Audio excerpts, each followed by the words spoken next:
Okay. How's that? See, what they told me was that I need special light so that we could see both the speaker, me in the foreground, and the colors of the sky in the background.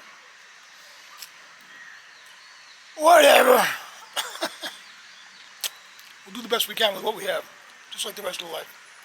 I just got back from a marathon 2-day trek to Australia Camp, which I've been planning, or tentatively planning and arranging, for a couple of years now. It was, I would say, quite an experience. It ended with, I don't know if you caught that or not, but souvenir from my trip beside the bracelet I bought from the Tibetan refugee, as he calls himself. There's about 1 million refugees from Tibet because of the Chinese occupation. And they're not allowed citizenship in the countries that host them, for instance, Nepal or India. So they have no passports, they can't vote, they can't own property. It's not so happy. Anyway, I bought from him a bracelet.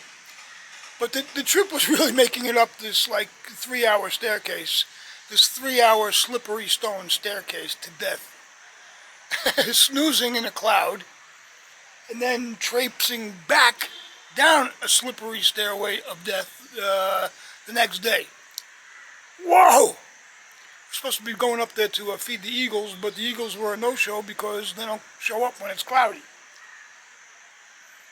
Neither do the mountains.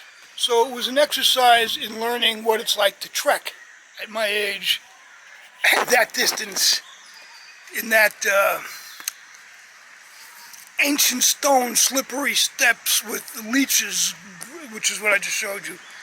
Leeches and rain. I forgot to mention it started raining, like torrential rain, when I was about, I don't know, I guess a third of the way up. I did slip once. Luckily, Mr. P was with me, and, well, he's the guide. It's his show.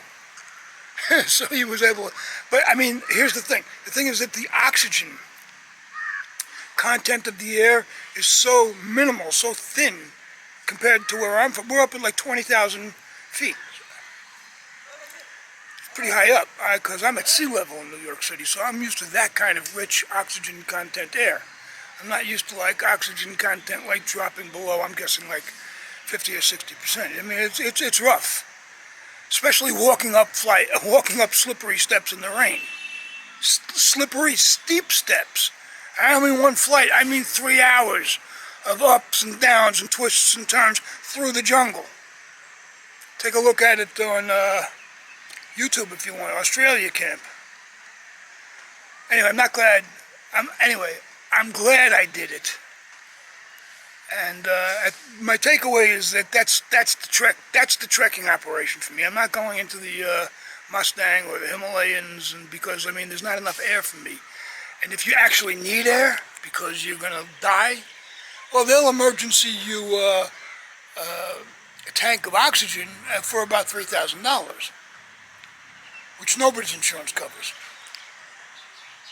Understandably, I mean, you know, you don't have to go trekking in the Himalayas. So if you do it and you run out of air and oxygen, well, that was part of the risk you took. If you get eaten alive by leeches, there's nobody to blame. They did warn me before I went there that it was going to be kind of arduous, especially for a camper of my vintage. But I'm not sorry I did it. I'm not sorry. I might even do it again, but next time, I'm going to take a little bit more responsibility for the decision making as to the timing and who carries what. The timing having to do with the weather. That was the key, and we picked a bad time. Anyway, that's life. My book is now published. RK Trucking Volume 2, available on Amazon. And with that, tomorrow is the election day here in Nepal. So everything's shut down. That means I'm going to be chilling out. And I will commence that operation as of now. Once I hit the wrap button, and then it's upside down. And then that's a wrap. Wrap.